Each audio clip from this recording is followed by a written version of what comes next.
सम्पूर्णमा नमस्कार नमस्कार प्रणाम। मेरो आवाज सबैजनाले सुन्नुभएको छ है। सबैलाई नमस्कार। मेरो नाम रामकृष्ण भण्डारी, म सरकै नै स्टुडेन्ट हो। म बर्दिवास जनता बहुमुखी क्याम्पसमा पढ्छु।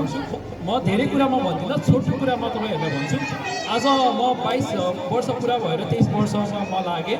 म कार्तिक 20 गते म जन्मेको, भाइटिकाको दिनमा जन्मेको र म अहिले हरेक वर्ष यहाँ मात्रै नभएर म देशैभरै, जस्तो कि मेरो बर्थडे चाहिँ प्राय दसैँ तिहारको बिचमा पर्छ। मेरो घर चाहिँ पोखरा हो।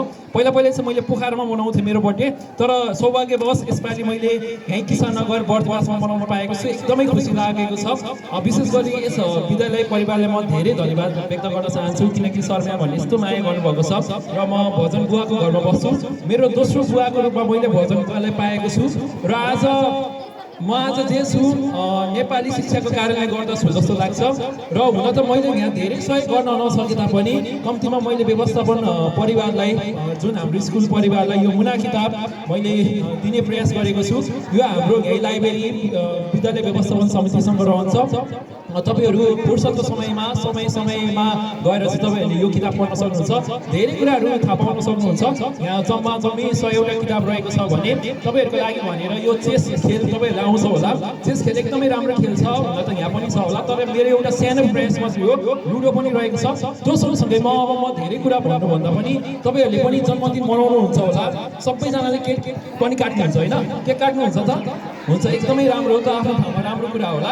तर एउटा कुरा के विचार गर्नु भन्दाखेरि केक खाएर हामीले रमाइलो गरेर त एकछिनको मात्रै हो, तर तपाईँहरूले पनि आफ्नो जन्मदिनमा यसरी किताबहरू दिन सक्नुहुन्छ।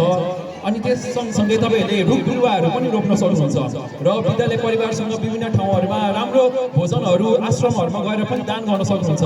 संसारमा सबैभन्दा पवित्र कुरा भनेको दान दिनु हो। तसर्थ तपाईँहरूले पनि आफ्नो जन्मदिनलाई एकदमै सफल र भव्य तरिकाले मनाउनु भयो भने यो एकदमै खुसीको कुरा हुन्छ।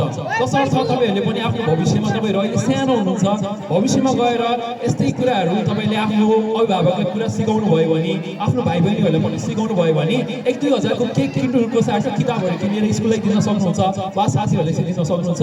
र फेरि पनि विद्यालय व्यवस्थापन समिति सबैजनालाई धेरै धन्यवाद। र तपाईँहरूले एकदम माया दिनुभएको छ। सर म्यामहरूलाई विशेष धन्यवाद। भजन बुवालाई म सम्झिरहेको हुन्छु। म यहीँ किसाननगर बस्छु। तपाईँहरूले प्रायः मलाई देखिरहनु भएको छ होला। म यहीँ नजिकैको स्कुलमा पनि काम गर्छु। तसर्थ हामी विभिन्न कामहरू पनि गर्न सकिन्छ। जस्तो कि केही समय अगाडि हामीले प्रोग्राम पनि गरेको थियौँ कृष्ण मन्दिरमा, तपाईँहरूले पनि देख्नुभएको थियो होला। आशा छ तपाईँहरूले राम्रोसँग पढ्नु होला। तपाईँहरू ठुलो मान्छे भन्दा पनि असल मान्छे हुने कोसिस गर्नुहोस्। असल मान्छे भएपछि सबैजनाले हजुरलाई सम्मान गर्नुहुन्छ। हस्, धन्यवाद। शुभ दिन।